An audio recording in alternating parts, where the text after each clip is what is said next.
Tonight, the United Kingdom sees a huge battle outside an urban refugee camp. It's July 28th, and this is the Ezra Levant Show. And I feel that more ordinary people, mums, grandmothers, you can look around here. I've just spoken to a couple who have come from 85 miles away to come and support this today. This is how the feeling is growing, and I think we need to do this. I've been here all my life, and I know the benefits that they get. They get house, phones, money. They're illegal for us. They're already, like, people are saying, like, oh, they're like, some people are in support of it, but they're criminals. They're over illegally before they even get here. So get rid of them, 100%. They shouldn't be here. It's disgusting. Oh, here they are right here. Where are you from? Iran. Iran? And where are you from, sir? Where are you from?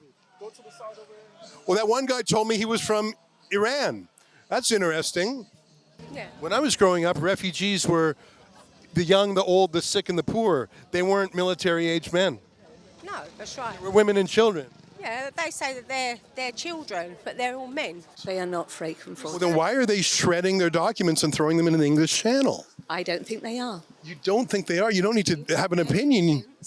They film themselves doing it. That anybody in that hotel is doing anything but legally seeking asylum. How is this all going to end? Who knows? Hopefully the government will start listening and start doing something about it, making it stricter. They need to be vetted. We need to know who we've got coming in the country. We couldn't go into another country without a passport, so why can they?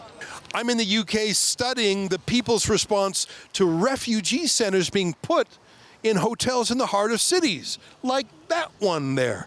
To learn all of my reports, go to migrantreports.co.uk. And if you're moved to support my journalism, please do. We're crowdfunded. We don't get any money from the government like the BBC does. That's migrantreports.co.uk. Shame on you, you censorious bug.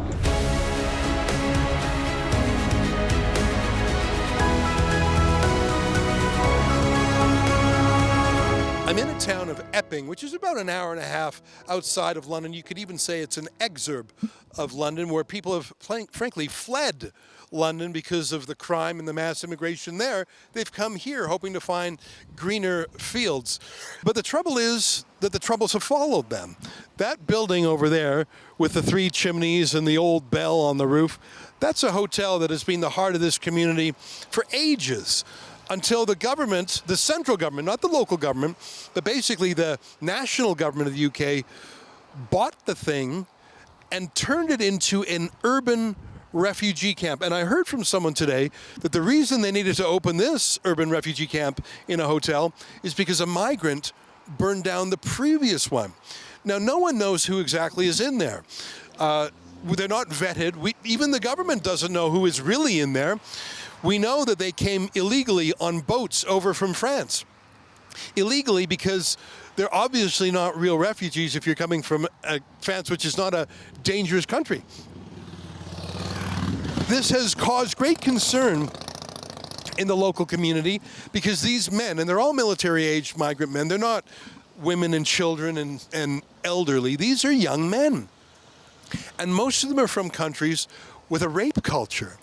And they see uncovered women in a high-trust society. Well, you can guess the rest. A couple of weeks ago, someone staying at that migrant hotel was accused of sexually assaulting a 14-year-old girl. And the thing about this community is everyone walks through the forest, and it's, there's nothing to worry about until now. Over the next half an hour, I want to show you what happened today. I'm saying this after the big events of the day. You can get a hint of what's going on by seeing the journalists shut down some of their cameras and the remnants of police. Earlier today, I would estimate there were 200 or 300 police, and indeed there were hundreds of protesters against the migrant hotel, and then hundreds who were bussed in or took the train in from London to support the migrants. It was quite a day. That's ahead. Unfortunately, just under a year ago, I had a baby that was that's got a very rare genetic condition that's left him disabled and blind. And naturally, I looked after him as a father should. And I give up my life to care for him, and I needed help from the council for housing. So I approached the council, and I've been treated with nothing but disregard, and I feel betrayed, really, that I'm still living in a hospital with my disabled son when... So let me understand, you mentioned this earlier and I want to confirm it. Are you saying that there was no council housing available, so they've made you live at the hospital?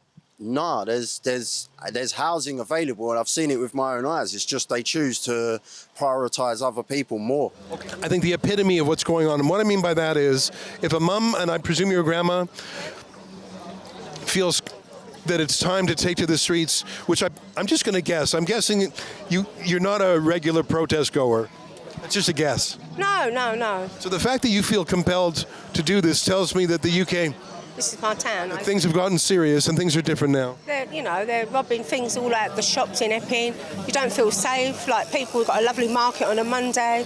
They come down the market, and it's just not. One of them was charged with sexual assault of a 14-year-old girl. Do you need more evidence than that? So has the American president, and is he behind bars? I would like to ask the people who are on the other side of the fence why they're here supporting people like this, when predominantly they're women as well, and their culture doesn't belong here. It's not about being racist or far right. I am far from racist. This is about a whole nother level of women feeling safe here to go out during the day, not just the night, and just be able to do that rather than concerned about who is lurking around the next corner. We won't stop until they've gone, literally. Hi, Ezra Levant here. I'm standing in a little forest in a town of Epping in Essex, which is, I don't know, about an hour and a half from central London. It really is a bedroom community. A lot of people here go into London to work. There's a train that gets you right to the heart of the city. And but Epping itself is so lovely. Oh, my goodness. I mean, not just the green and verdant hills, but just the little shops and the restaurants and this forest here, there's people walking back and forth. They go for a stroll. I saw a young woman on horseback. You don't see that all the time. And young men, young women, women by themselves walking on this path, because that's what happens in a high-trust society. Nearby, there's primary schools and middle schools.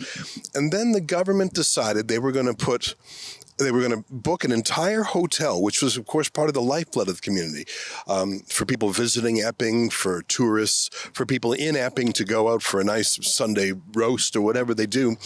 The government said, no, we have better plans for that hotel. We're going to buy out that entire hotel and make it an urban refugee camp for military-aged men who have come over in dinghies, shredding their documentation, making it impossible to do any sort of background check on these folks. Their very first act in the United Kingdom to break the law. And they're put up in this luxurious hotel, and there's all these men, and I was just talking to someone, and people here are shy, although some of them are overcoming their shyness in recent days, I can tell you. And these men, officially, they're not really allowed to do anything. They're not allowed to work. But he says a lot of them actually go into London and work Deliveroo, which is like Uber Eats here. So they work under the table. And I suppose that's the best case of what they're doing. By the way, they get a payment. They get free hotel, free food. They get a weekly payment of cash. And then they work illegally for these large tech companies like Deliveroo. So they've just got the whole thing wired, don't they?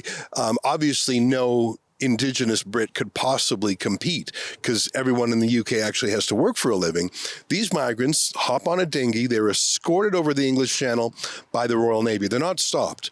The second mightiest navy in the world does not even try to stop these boats. Then they're put in this little paradise called Epping, which frankly is a bit of a white flight community from other areas that have been taken over by mass immigration.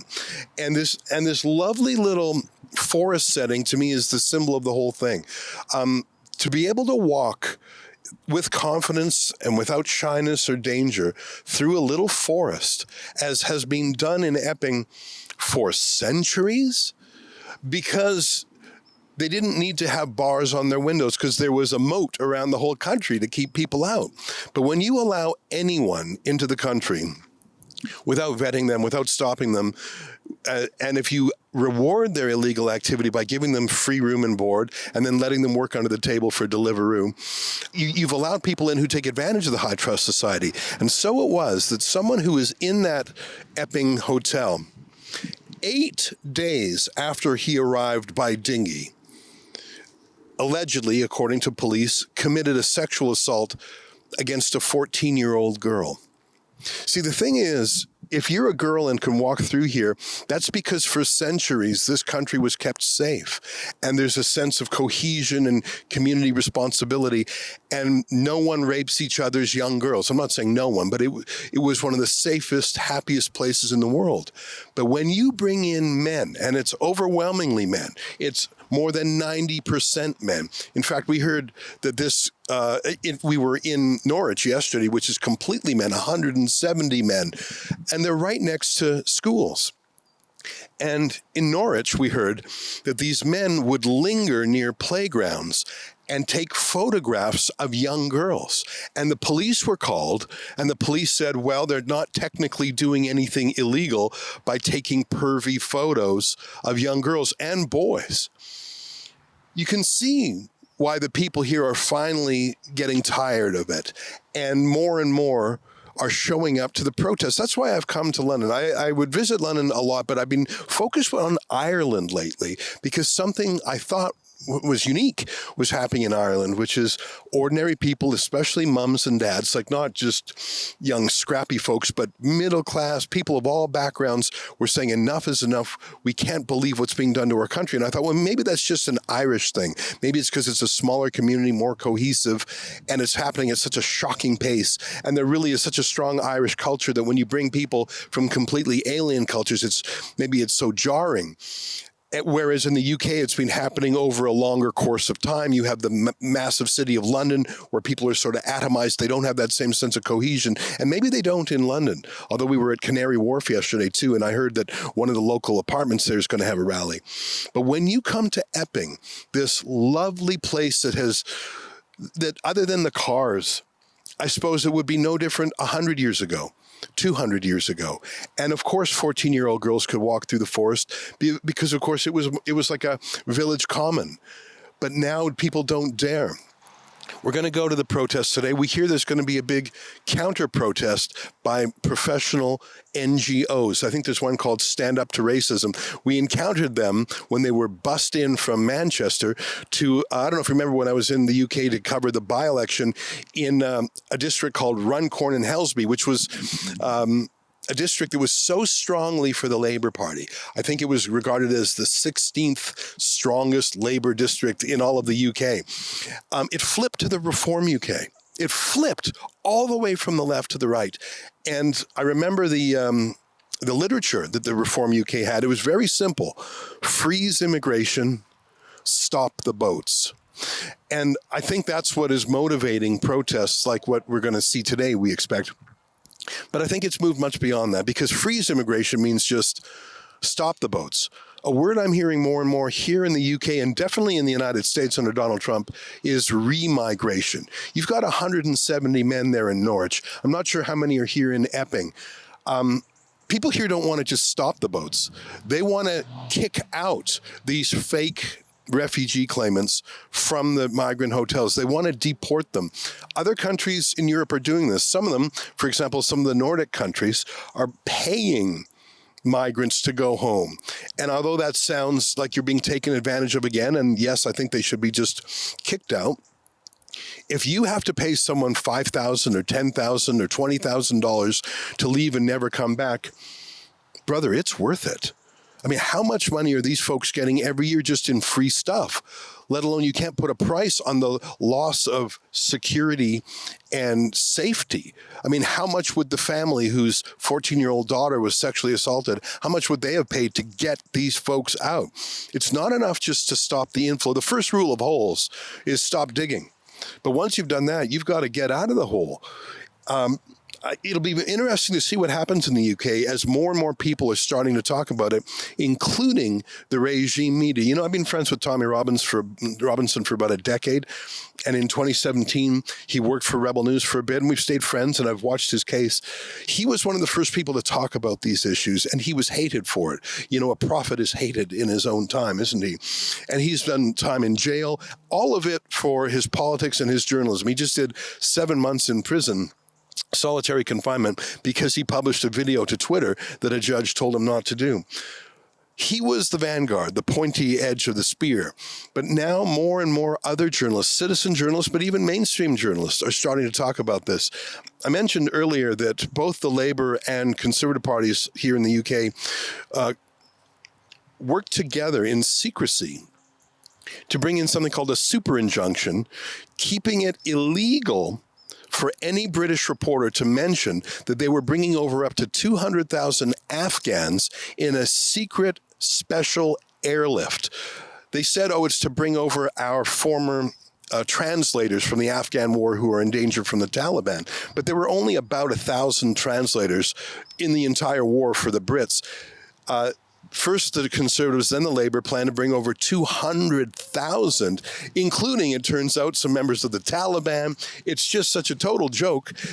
But because they knew it would cause such a public shock, this was taken to court, and the court granted what's called a super injunction, which means an injunction, you can't talk about the Afghan airlift, and then an injunction on the injunction, so you can't even mention that the first injunction exists. There's nothing like it in the United States, land of the First Amendment. There's no such thing as a super injunction, and the fact that it was done tells you so clearly that the government knows what they are doing is hated by the people.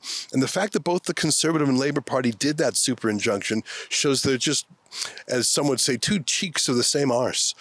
And I hope that Nigel Farage finds his courage to follow through on this, because he's the only politician who I think could do this. I think he's nervous. He doesn't want to be the pointy edge of the spear. Just speaking of Tommy Robinson, he likes to keep a fair distance between himself and Tommy. And I understand that. Nigel Farage wants to be Prime Minister, and you have to reach out beyond just the right wing for that. But I put it to you that if Runcorn and Helsby, one of the most pro-Labour districts in the whole country, can flip all the way to reform on the motto, freeze immigration, stop the boats, I think it's time that someone talk about remigration. You know, in the United States, Donald Trump is remigrating, or deporting is really the word, hundreds of thousands of illegals. Some of them are being sent, some of the hardened criminals are being sent to a special supermax prison in El Salvador. They've set up a version in Florida called the Alligator Alcatraz. Of course, that's not only going to empty the United States, but it's going to deter more illegals from coming. You would be a fool to try and sneak into the U.S. across that southern border right now. And in fact, the number of people trying has fallen very close to zero. But if you were someone in Pakistan or Afghanistan, or a country, and I'm just going to swear here, a country that Donald Trump has described as a shithole country, if you were in Somalia, and you heard that the British government will escort you across the English Channel, put you in a luxury hotel, give you room and board, give you a cash payment, and then you can take the train into London and work for Deliveroo and not pay taxes, frankly, you would be insane not to do it. But if you came from a country like Somalia or Afghanistan or Syria or Pakistan, and a country where women are hidden from public view, they're either covered head to toe in a burqa, or they're not allowed outside at all, and you suddenly saw British women walking, dressed normally for the UK, which would be lascivious back home, unescorted by a man, it's not shocking that there are rapes from people who are being brought over from rape culture. Western society has talked about rape culture and the Me Too movement and believe all victims and all that. And there's some value to that. We don't want to physically, sexually, emotionally abuse or harass women. Of course, we don't want to do that. And that's one of the reasons the West is a high trust society, is that we treat women and people who are physically weaker than men, we treat them with respect and with care. But if you come from a place where violence rules and sexual appetites are unlimited, so that it's the women who have to pay the price, if you bring hundreds of thousands of young men from those countries here, Is it surprising at all that within 8 days, one of the migrants here allegedly raped or sexually assaulted a young girl? These are some of the thoughts on my mind as we head into today's protest at the hotel in Epping. I understand that the professional protesters will be here. We've seen them before. They were bussed into Manchester. These people are paid protesters. They really just know that they're here to call everyone racist. They'll do that here. But it is my observation that calling Indigenous Brits, Indigenous Irish, Indigenous French, Indigenous Europeans, calling them racist because they don't want to bring in illegal foreigners who tend to rape women, I don't think that racist word is working as much. We'll see how it goes today. On our way in, we saw a lot of police vans. I think police aren't taking any chances. There may be a tussle. One thing I should note before I go, and we're going to walk over there, is that the police last time sneaked in some of these professional protesters. They were caught on film, really bizarre, using police vans to bring into the heart of the protest these NGO Stand Up to Racism pro-migrant protesters. Obviously, they wanted some sort of tussle so they could blame it on the far right. That tussle really never came and their moves were exposed. I'll keep my eye peeled to see if any of these professional protesters are being escorted by police. All right, let's head on over to the hotel. So this is the forest on the other side. It was really a 2-minute walk. It's the kind of place that would inspire a British book like Winnie the Pooh, The Enchanted Forest or something. It's just a lovely place to walk through with nothing but fond memories and imagination of a child. But that only happens in a high-trust society. So this is this side of an entrance to the forest, and there's the migrant hotel. That's the hotel, like it literally abuts it. It's across the street. So you have all these migrant men, including the one alleged rapist who assaulted a woman 8 days after arriving here, allegedly with nothing to do. I say again, some of them work illegally in London, so they get cash in London plus free cash for here and a free place to stay. Not a bad gig if you can find it. But the rest of them, what do? You're not productive. You're not integrated in the community. You don't have a family. You wander. And if you see, like, look at those, that's what it's like in Epping. Women go into the forest because they're not afraid yet. But now that a 14-year-old girl has been sexually assaulted, according to police, they're afraid and they don't want it anymore. They want it gone. So you can see all the protection, a layer of steel, a steel fence near the hotel, several riot police vehicles, and you know they're for riots because they have that grill that folds down in front of the windscreen to block the windshields from being smashed. I don't know, maybe I see 1, 2, 3 police vans right there, maybe about 15 or 20 cops there. More down there, a second layer of fencing, and then I don't know what that fencing's for. Maybe they're going to try and have more protesters. But here's the obvious point. Why are police putting fences and barricades to protect the migrants? Why aren't they having fences and barricades to protect the town?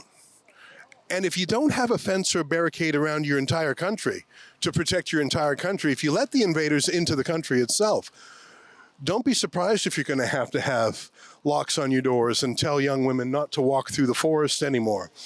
There will be walls. There will be locked doors. The only question is where? Are they only around the elite, gated communities that the wealthiest people live in? Or will Epping itself once again become a safe town because the country puts up a wall? We'll find out. It's 12:32 local time. The protest isn't set to get underway for at least another half hour. You can see some of the protesters arriving here stop the boats. Let's go a little bit closer to what they have to see. I want to know what the police have told them in terms of managing what they're allowed to do. And I say again, it's irony is not a strong enough word to describe the fact that the police here are not deployed against the foreign nationals. They're deployed against the Brits. If there are any arrests today, it will be of British people. If anyone is threatened, it'll be British people. And it wouldn't surprise me if mere journalists are arrested for mere words. And I say that because yesterday in Norwich, at 8 a.m. before their protest, police swooped in on the house of one of the organizers and said he had used the word filthy foreigner in a speech. Now that's a rough word to use, and I wouldn't recommend saying that. I think that's a very rough word. I think he was referring to sexual offenders, though, so it might be justified. They arrested him the morning of the protest he was organizing to try and take the energy out of it. It didn't work. There were 1,500 who attended. But you see my point? They're extremely quick to arrest indigenous British people who are upset with the migrants. They're extremely slow to deal with migrant crime itself. Let's walk down and see if some of the early arriving protesters will talk to us. So why are you here in Epping today? Because I don't agree with what's going on. It's an absolute joke and it's just getting worse and worse. And what do you think is going on? People coming into our country that we don't know who they are, no passports, what background they've got, if they've got criminal records, people getting attacked, and we're paying for it, paying our taxes, and our children can't get no places of their own. And NHS, National Health as well. We suffer for everything, for people that are coming in that we haven't got a clue who they are. That's not right at all. No other country would do that. It'd be as stupid as us. So you're from down the road in Harlow. What brings you to Epping today? I'm just here to support all these ladies and gentlemen, to protect the kids.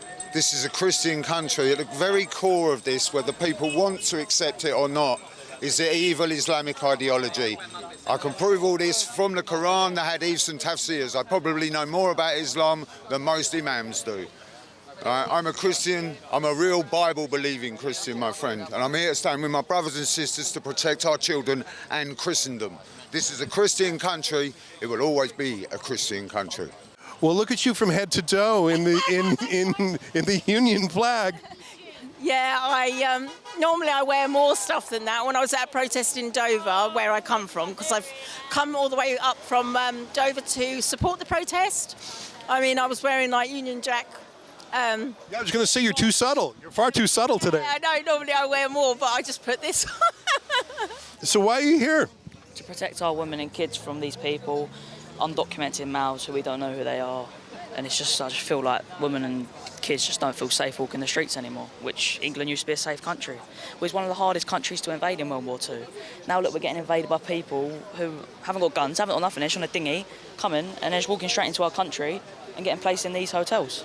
We've got veterans on the streets, homeless, can't afford to feed themselves, and they're getting luxury buffets, free food, free beds, free phones, free trainers, free clothes. It's just terrible.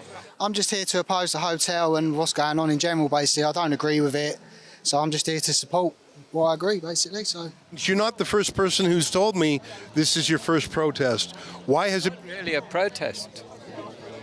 I mean, nobody here is protesting, are they? They're just showing themselves, really. It's a very support, very understated, very different to protesting. And I think this is more a case of people showing support than protesting. And are you from the Epping area? I come from half an hour down the road, but are in and out of Epping and use Epping Station, as do my daughters, who are both 21. Oh, so the whole family's here. And why did you come? For my daughters and myself, to be honest. The fact that not only where we live, we've got this here, we've got an ex-army base near us as well, and that houses many more than this, all men. They've had their fair share of problems down there, and I think we just need to. Now's the time to make a stand. Why are so many? I presume you're a mum or even a grandma. Why are people like you normally don't go to protests? Why are you here? No, I just don't like what's happening to our hotels all round, really, not just this one, but everywhere. And we don't know who they are. They're not seeking asylum seekers. They're not there. They're just out for nothing, really. They're not, we don't know any of their paperwork or anything. They're all young men. Yeah, they're all young men. Yeah, they're all young men. Definitely. It sounds to me like it's a high-trust society where people know their neighbors and life is good. How has the migrant hotel changed life for you in Epping? Well, I don't know so much for me in Epping because I'm just down the road in Loughton. But the vast majority of people here have moved from the East End originally. So they're sort of originally East Enders. And so what you're saying is they left London because of what was happening there, and now the migrant issue is following them to Epping. Yeah. Yep. Okay, here comes a caravan of 1, 2, 3 police vans. The reason I mention that is because there is a chance that these vans are actually bringing, because they got smoke glass so you can't see. We're told that the professional protesters, the Antifa types, some of whom are photographing me right now. Ezra Levant, how you doing? Nice to see you. What's your name? Sam. Hi, Sam. There's all sorts here. There's Al Jazeera's here, The Guardian's here, a lot of journalists here, and then some folks that are quasi-journalists and citizen journalists and Antifa journalists. Antifa and Hope Not Hate and the Stand Up to Racism, these are various government-funded NGOs who have one mission, which is to demonize and denormalize ordinary Brits who are skeptical or critical of mass immigration. But here they are right here. Where are you from? Iran. Iran? And where are you from, sir? Where are you from? Go to the side over here. Well, that one guy told me he was from Iran. That's interesting. They're showing their ID, looks like.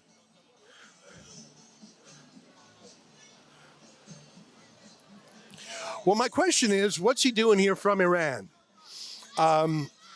Who is he? Is he with the regime? Why is he here? There could be any number of answers to that question.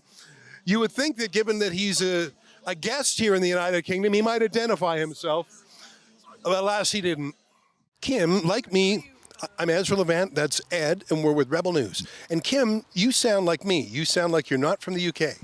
I've been here for 25 years, believe it or not. And why? As you know, it's hard to get rid of your accent. So have you come here to protest in support of the Migrant Center? Yes. And where are you coming in from? I live in Tottenham. Okay. So you've come up here. Now, I just saw hundreds of locals who are worried about sexual assaults on their children. And I wonder, because they tell me where they live. Now, you've come in from the big city to tell them they're wrong. Why are they wrong?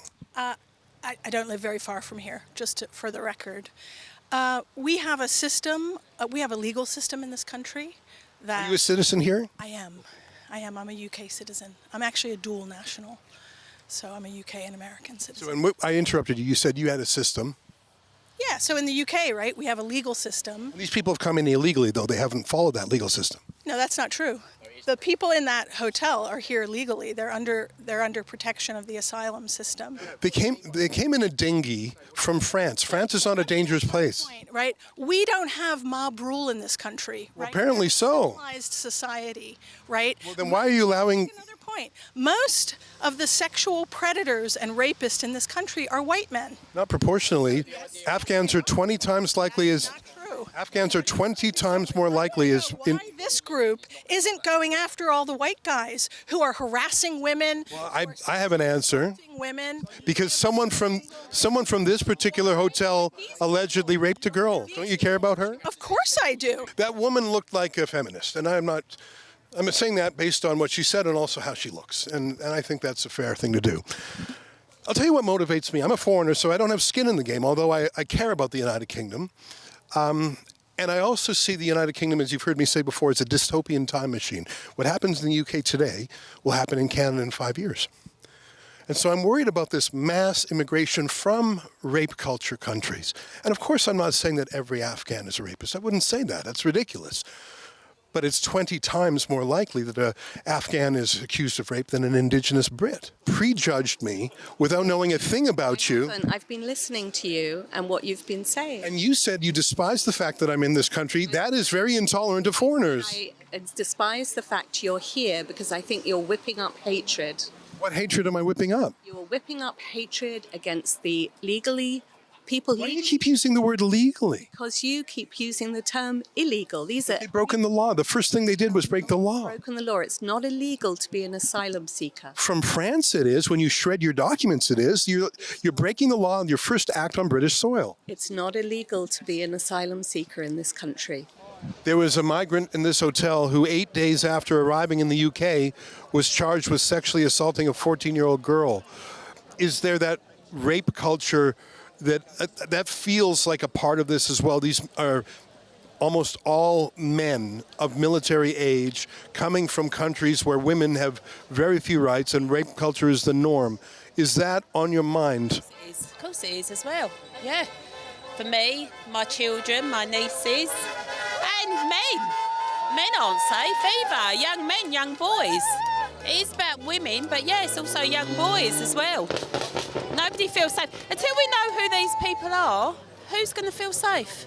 I'm worried, though, if you say the things that you're saying, you're going to be nicked. You're going to be hit with a non-crime hate incident. Have you ever been talked to by police?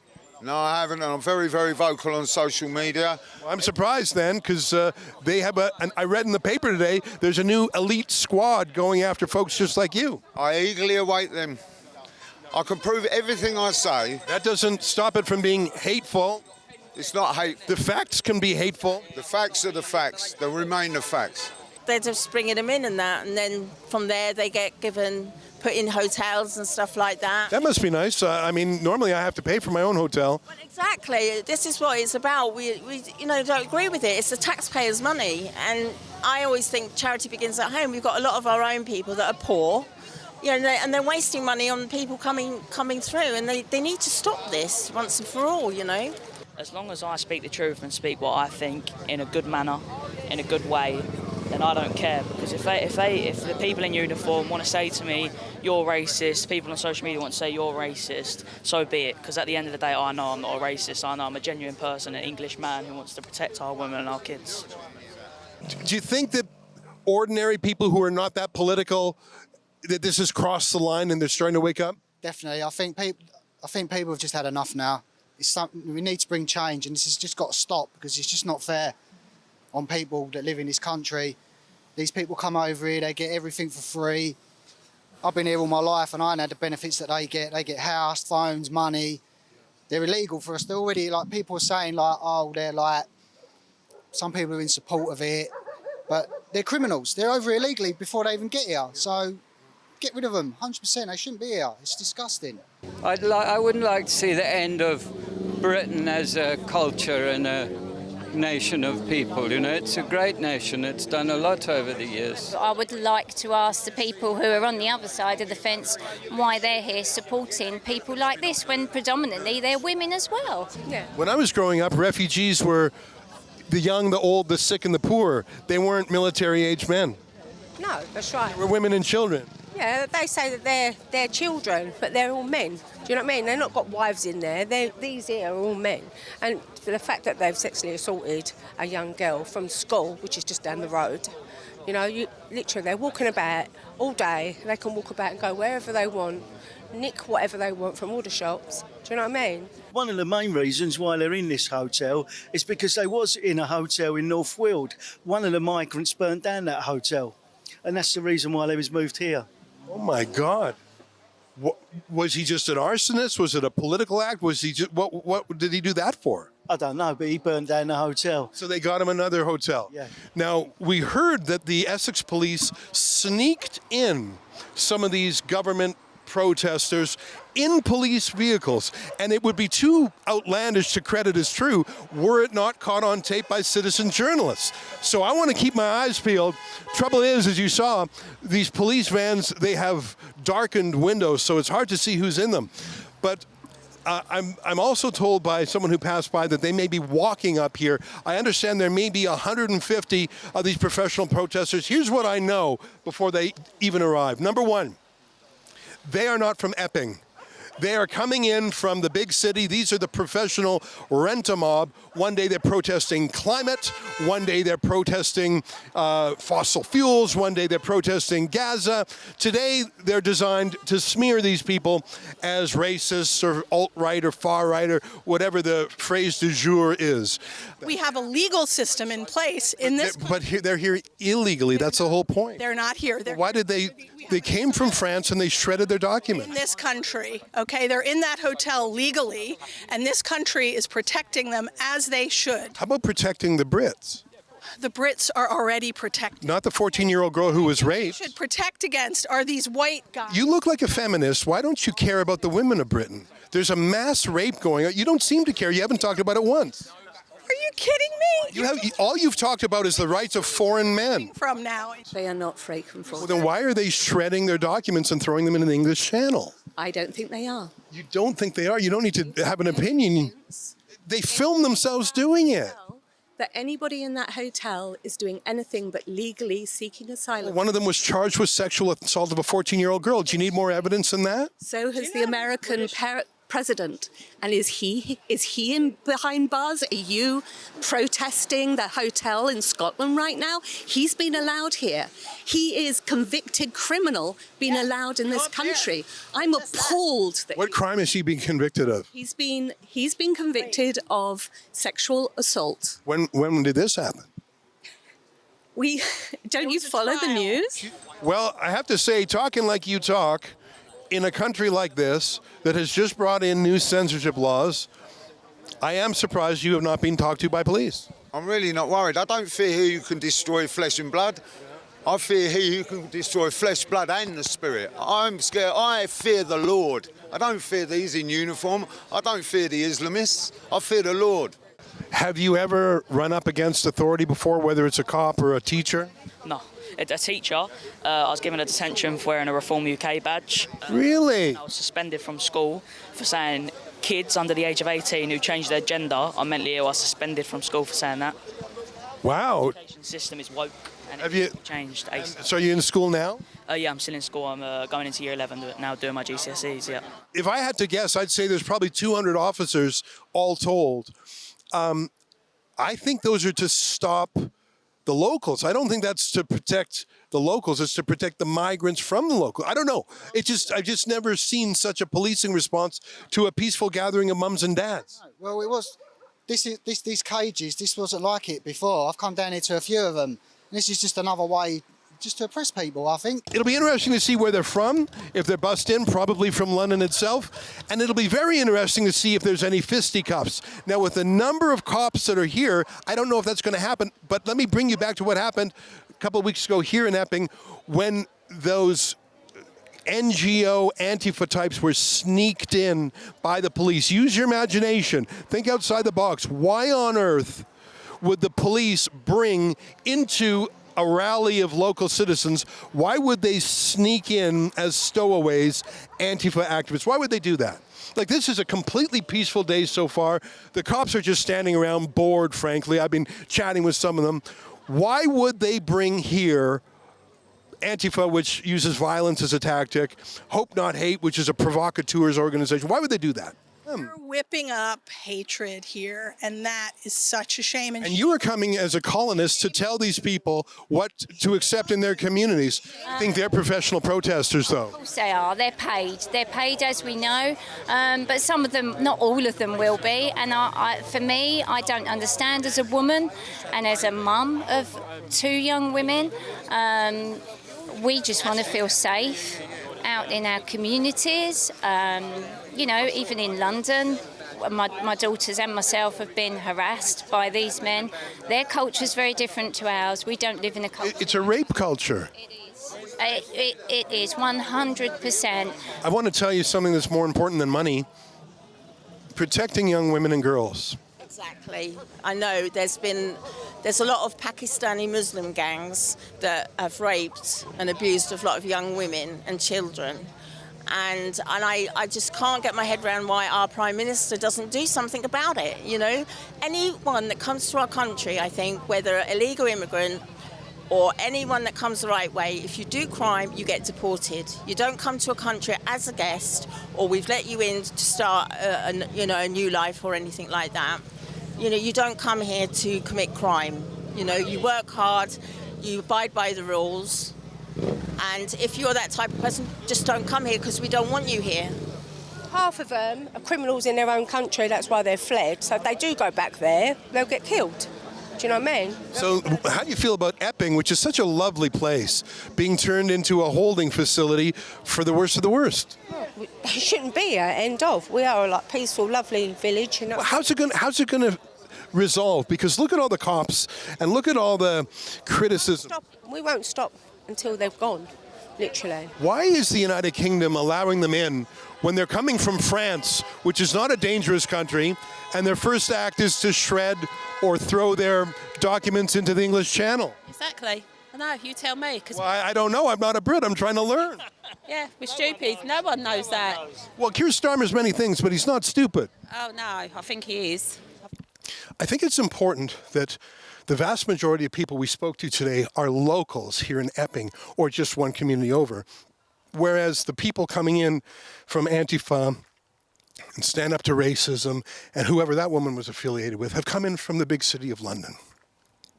That's why they're coming in from the train station. You can see there's a few cops here. I think that's a sign that this is where they're going to come in from.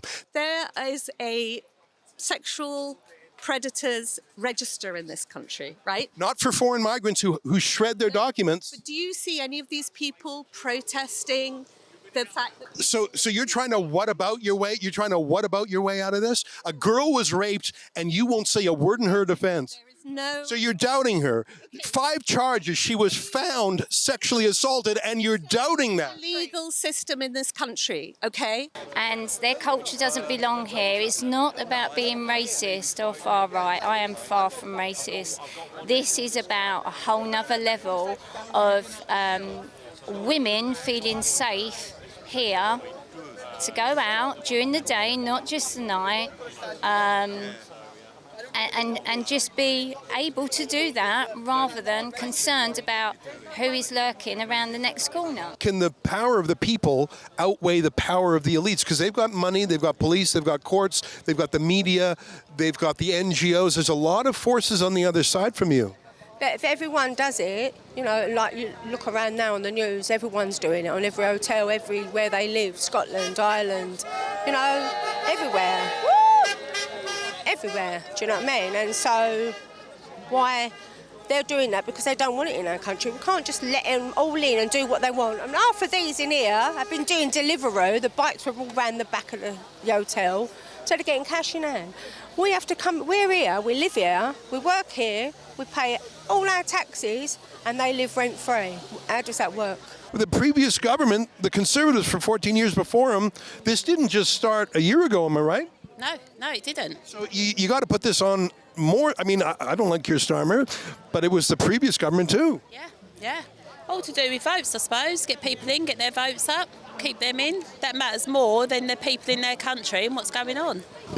Are you worried that if you continue to speak and protest, that you might be visited by a police officer for what they call a non-crime hate incident? I hear that 30 people a day in the UK are arrested for what they say on social media. That's according to the Times of London. Yeah, I do sometimes, but I think, well, no, I'm protesting, like, you know, I'm not causing trouble and stuff like that. Well, you're saying things that are very troublesome to the authorities. Well, whether they like it or not, it's tough. I mean, it's called free speech. So are you a bit of a troublemaker in school? I'm getting that feeling. I just speak the truth. I just say what I think. And what do your friends say? They agree with me. So you're not being marginalised by the kids? No, a couple I have a little debate with and stuff. But at the end of the day, I know I'm telling the truth, and I know Reform UK will be the next government for this country. My theory is they wanted to provoke a conflagration. They wanted violence. They wanted a fight so they could have their regime media say, we showed you it's not grandmas and grandpas. It is English Defence League, football hooligans. It's far-right troublemakers. It's violent Reform UK people. They wanted an incident to hang around the neck of the local activists. That's my theory. It'll be very interesting to see if they do that again today. You should live up to your haircut and stand by a woman who was raped. You should stand by... No, you are not. No, you are not. You don't give a damn about girls being raped by migrants. You don't give a damn about 100,000 girls subjected to the rape games.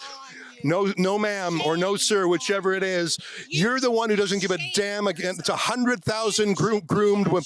I am not, ma'am. I am not. I am not. I am not. Spreading lies and misinformation. It is not a lie that a girl was raped by your friends. Be ashamed. I am not ashamed of myself. You should be ashamed of that. yourself. Yes. All right, I am now on a street. This is sort of where we started our journey, right before the forest. As you can see, the police are sweeping the street clear of everyone, including journalists, to make way for the Antifa activists who have come in from London on the subway. So again, Epping is sort of an exurb community in outer London. We've just seen hundreds of locals from Epping and region here. Here come the big city professional protesters. You can hear their megaphones. You can hear the chanting. The cops are sweeping the streets. I don't want to get nicked, as they say. Oh, there's got to be 50 cops or 100. They're going to act as a physical buffer between the locals in Epping and the Antifa activists. I feel very safe, but in 1 second, that could turn into, where's your journalism license, mate? You know, you never know in the UK whose side the cops are on these days. Yeah, it's beautiful, but people here are scared to go out. You've got the school next door, kids. I heard that migrant men were lingering at playgrounds taking photographs of young girls, and the police said there's nothing we can do about it. Yeah. That's sort of gross. It gives it away. It does. It's not just here either. This is happening all over the country, and local councils and local MPs are trying to hide the fact. I'd really like to know how many of these assaults have happened across the UK, because I don't think we're being told the truth. Are you worried that even by talking about these things, some of these police here will knock on your door? No. Listen, I'm a peaceful protester. I'm allowed freedom of speech, you know what I mean? I'm allowed to say what I want to say. Sure you're still allowed to in the UK today? No, they're trying to stop it from doing everything, obviously. But, yeah, I mean, I'm just talking to, like, literally speak to all of us here, anyone, they'll say exactly the same. You know, would you, if it was your daughter, how would you feel? Do you know what I mean? And that's it, or your grandchild, or anyone. What about money? Because every hotel had a rough go during COVID, because travel was down and these hotels were hard hit. And it seems to me like the government is saying to hotels, we'll rent you out completely. You don't have to worry about anything. We'll pay all your bills. This is really easy to do. Take the big check and solve a problem for us. Now, it removes a lovely watering hole in the community, a place of events and life cycle events. How much of a role do you think plain old cash plays? A lot to do with it. But the trouble is, it's us that's paying for it at the end of the day in our taxes, and it's not right. It's not right. It's frustrating. It's frustrating. It's got to the point now where it's just getting ridiculous. The amount of people that are coming over and being let in, not being vetted. Oh, that's all right. We put our taxes up and we pay for them. Keir Starmer wants to shut people up. That's what he does. He's a dictator, basically. And basically, at the end of the day, we need to get him out because our free speech is going. But as far as I'm concerned, I will say what is happening in our country. And if they don't like it, tough. Sorry. Well, I like your style. I should say that a lot of the problems predate Keir Starmer's Labour government. For 14 years before the Labour Party won, the censorship and the mass migration, that was under the authority of the Conservatives. Yeah, I mean, even they're as bad. That is why, really, when the next election comes up, I wouldn't vote for Conservatives or for Labour or for Liberal, because they're for illegal immigrants and they've got no idea how to run a country. I mean, I'm going to vote Reform UK because I think a new party deserves to have a chance. There's a mountain of a man back there. He asked me to move. I don't think he gets told the word no too often. There are some residents here who have popped out to see all the excitement, and I've had a bit of a chat with some of them. People even who don't show up at the protest today have expressed their opposition to a migrant hotel right in the heart of their community, right near their schools. As I mentioned, in addition to actual sexual crimes like the rape of the 14-year-old girl, there just being creepiness like migrant men hanging out at playgrounds taking photographs of young children. And in that case, the police said, well, what is there that we can do?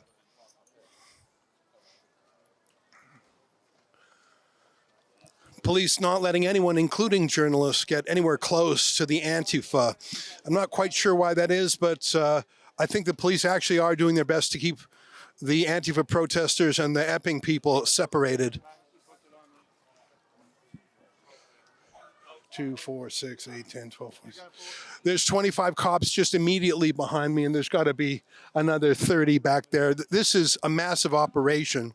Well, the crowd is really starting to thicken. People from Epping and the nearby communities. It's not just this crowd, it's police who are coming in from all over the UK, at least a dozen police forces, different caps of different colors. I met the evidence gathering team. I don't know what they're up to. Here's the police liaison team.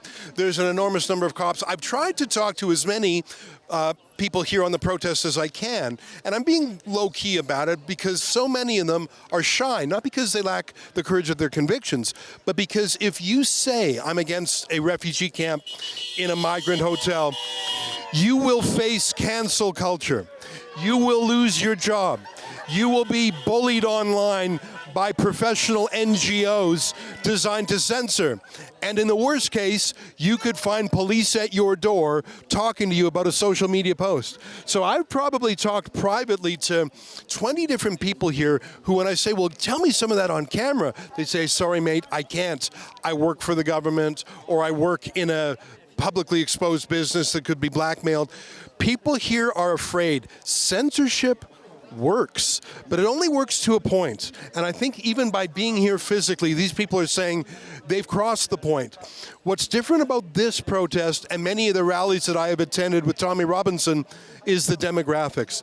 There are so many mums and dads and grandmas and grandpas here who a line was crossed when that 14-year-old girl was sexually assaulted, and they don't care what The Guardian or Al Jazeera says about them. By the way, both The Guardian and Al Jazeera are here, which tells you they come to bury, not to praise. Everyone here knows they're at some risk in the UK by standing up against the migrants. But for these people, that point has come. Is there a political movement for people like you who are concerned?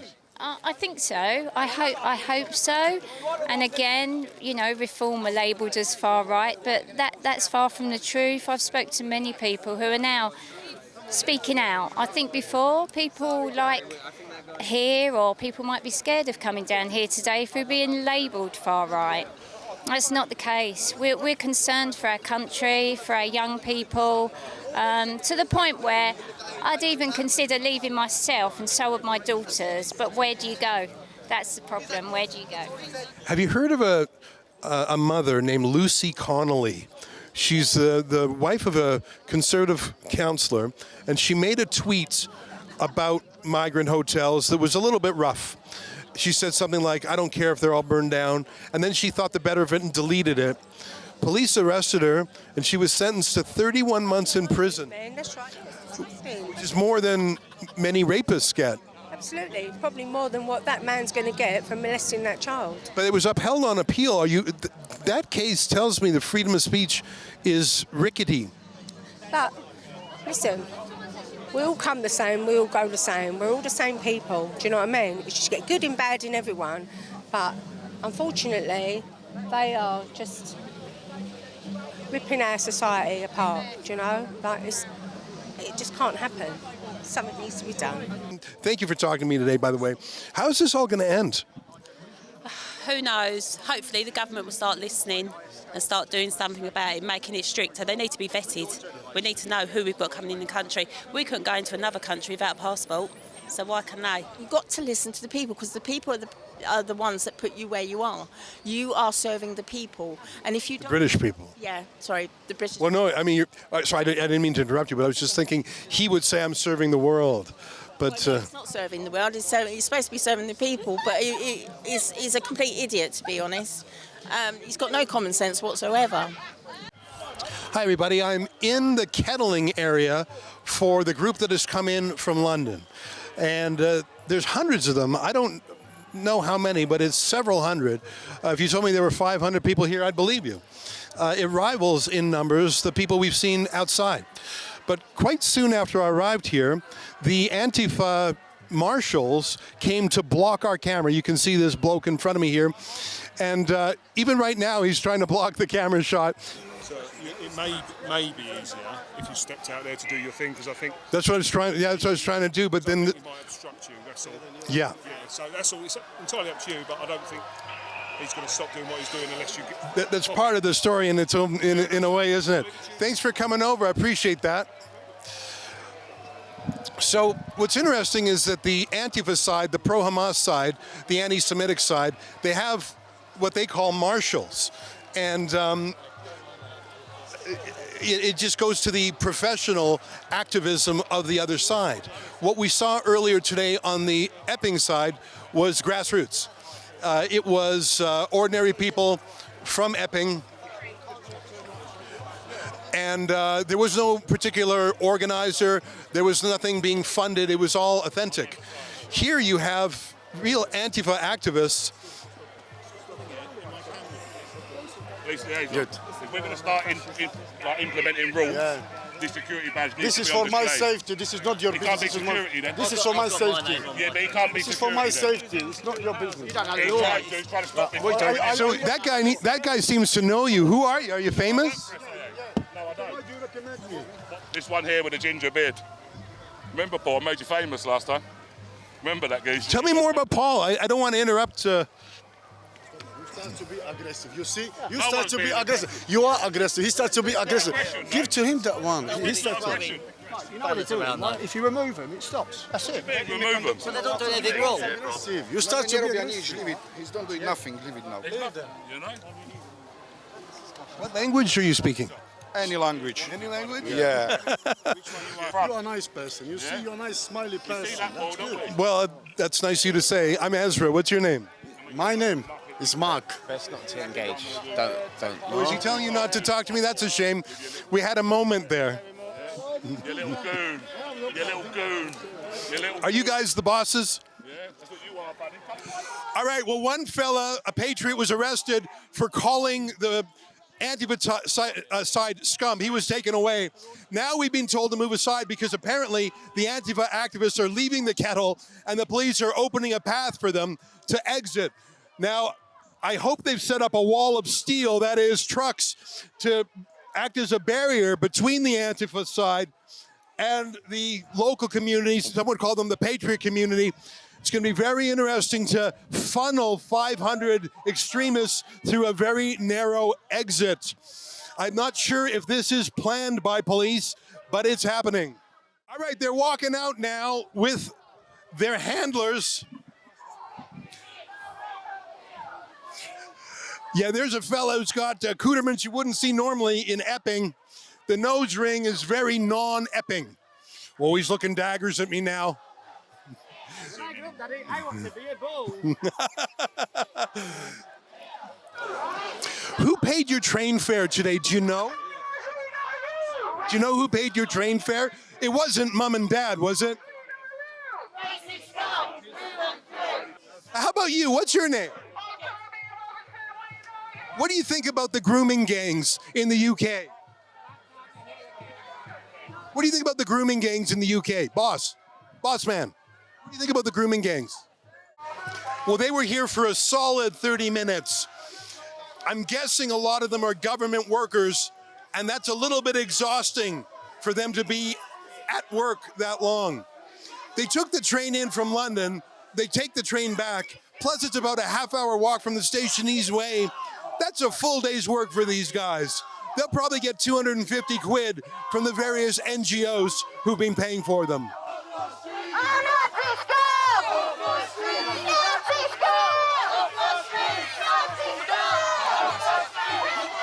You see that sign that says the far right are not welcome in Epping? That sign was printed in London and brought to Epping by Londoners. It's an ASTROTURF operation. Those aren't real people. They're real people, but it's a professionally organized NGO, and it's a government organized NGO. I guess you could call it a gongo. What's your name? Don't engage. He's mansplaining to you. You're not allowed to talk. In Germany, in the 1930s, one Jew killed the German ambassador in Paris. And the next day, All Jews in Germany were attacked. We're never going to let that happen here. The Jews are being attacked here all the time. The Jews, your side is anti-Semitic. You're with the anti-Semitic people. You haven't stood up for a Jew in your life. Come back, Paul. Paul, don't censor him. Paul, don't censor him. Paul's losing his temper.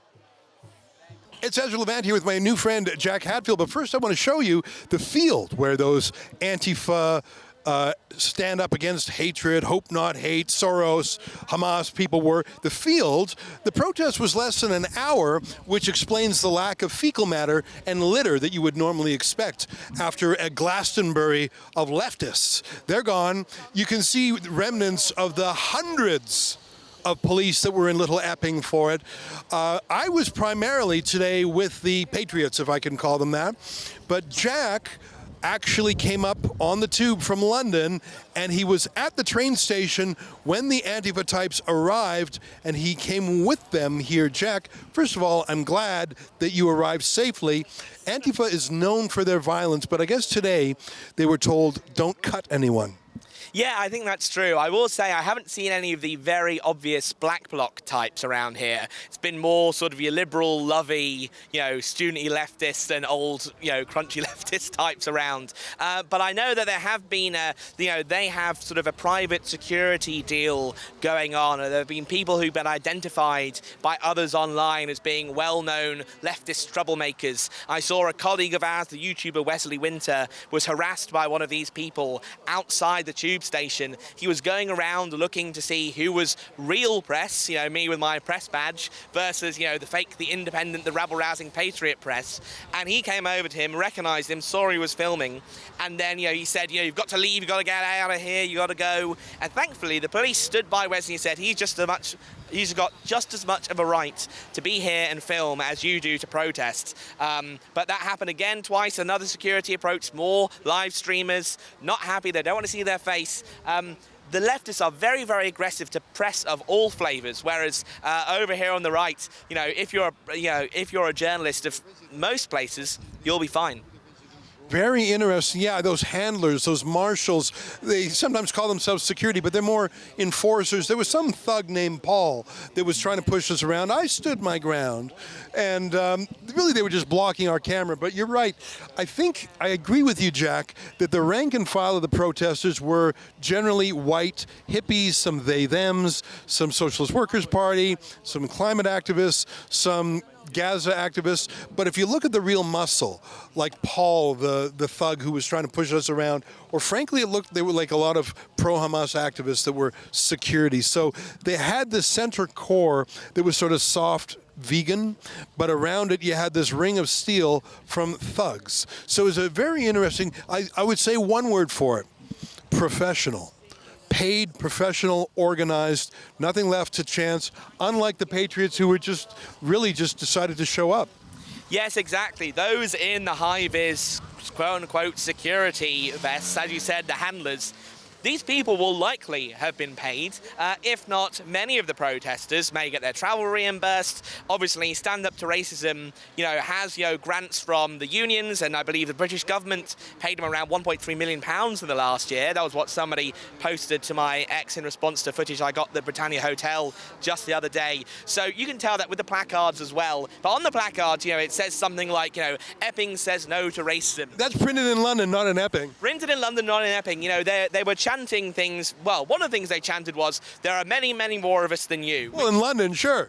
And here, when they grabbed them out, there were more of them. But another chant that they said was, whose streets? Our streets. I heard that. That they're wrong. It's not their streets. It's the streets of the people in Epping who are all over on the other side. These are not the streets of the leftists. Maybe there's a few of them who support them in this town, but there were none of them in that cage over there. They came from London. They came from wherever else in the country. They were mobilised, activated, not local. So the irony of that sign and those chants is not lost on me, and I don't think anybody else on that side. Those very good points, Jack.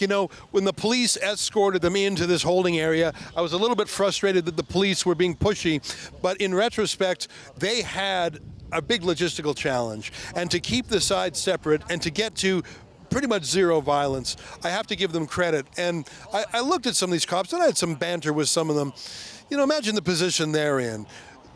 You know, no one grows up and says, I want to be a police officer when I grow up, comma, to arrest people for social media posts and defend migrant hotels with rapists in them. No, there is not. I mean, maybe these days some social workers say, I want to be a woke cop and destroy the institution from the inside. But most of the cops I saw here were not DEI cops. They looked like real cops whose primary motivation was stop any riots from happening. And I have to give them credit.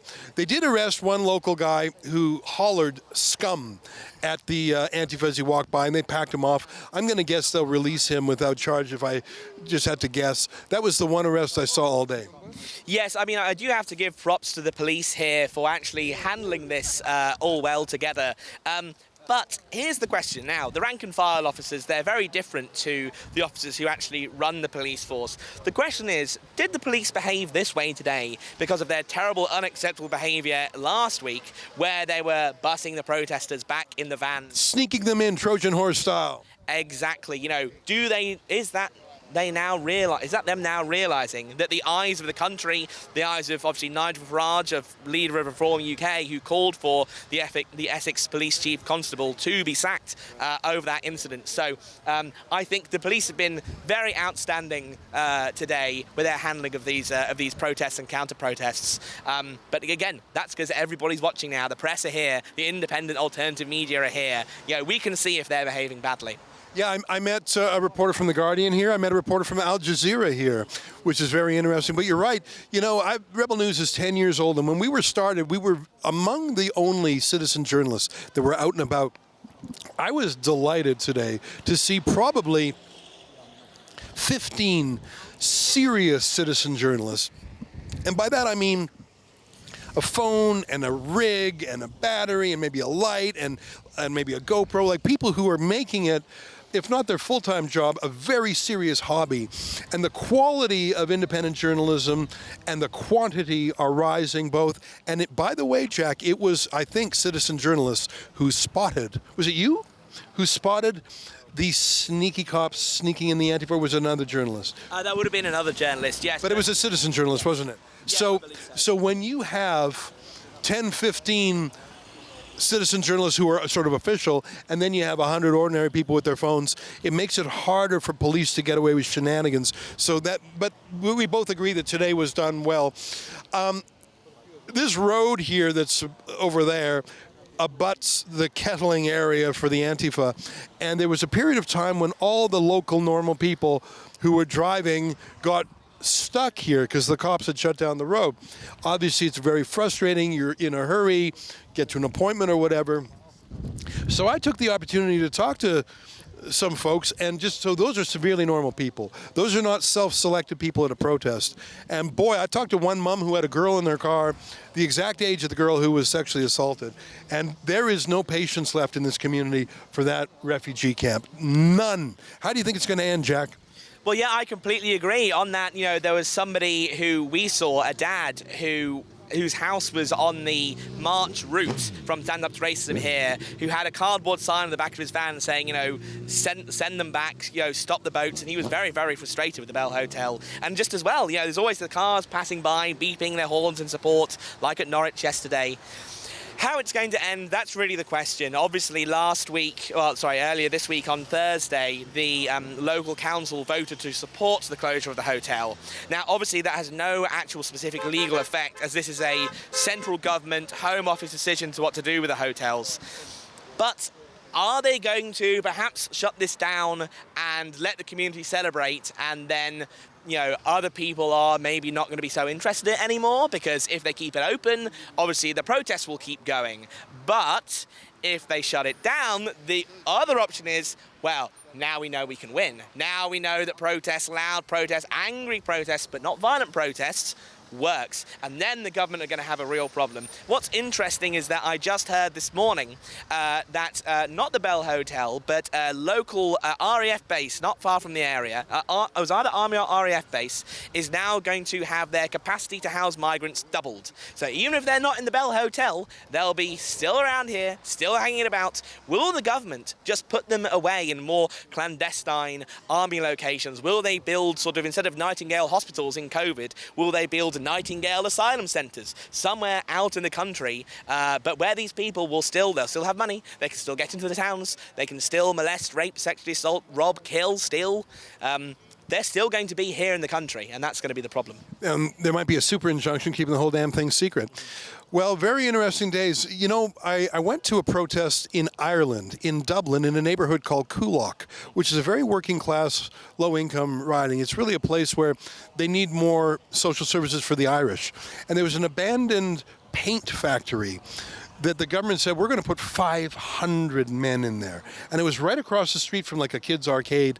And day after day, the mums protested, and it got a little bit violent. They torched some equipment, and it was such a staring contest. Who would blink first? And I thought, this is so large and so important and so prominent, there's no way the government can blink. And the government blinked. I tell you, Jack, I never thought it was possible. And that was the moment I knew Ireland could win. Because if the government would blink on Coolock, which they had deployed police and riot police, and the community threw rocks, and it's Ireland, it's a little rough. I think you're so right, because if this can be shut down, every other town in the UK can say, remember Epping, we can do it too. And then it's a cat and mouse game, like you say, they'll sneak it here and sneak it there. Trouble is, until you stop the boats, it's like the bathtub. You got to turn off the tap. You got to take out the drain, but you got to turn off the tap also. Yeah, exactly. If the tap's not turned off, we've got some problems. 1,000 more a day. Exactly. It's going to keep getting worse and worse. But even when the tap is turned off, you've still got a full bath. Jack, it's been really great to talk with you. I hope we can keep in touch in the weeks going forward. Yes, exactly. I'm going to be out here still covering these protests for as long as possible. All of my stuff is on my Twitter, at Jack Hadders. I'm posting on TikTok as well a little bit. But yeah, I'm going to be covering this for as long as it continues. We need people like us on the front line, not the mainstream press, finding out actually what's going on, and being able to speak to the real local people of these towns who are just so concerned about these asylum hotels. There he is, Jack Hadders. Jack Hadfield in real life, Jack Hadders online. That's our show for today. I'll be back in Canada soon. I thought I would sneak over here for the weekend to take in some of these protests. Don't you think that was a good idea? I do. If you want to learn more about what I did today, as well as yesterday, both at Canary Wharf in London and in Norwich, go to migrantreports.co.uk. As I always say, my trips to the UK and to Ireland and to France to study immigration are like a trip in a dystopian time machine. What we see happening in the UK today will surely happen in Canada tomorrow. Until next time, on behalf of all of us at Rebel, to you at home, good night, and keep fighting for freedom.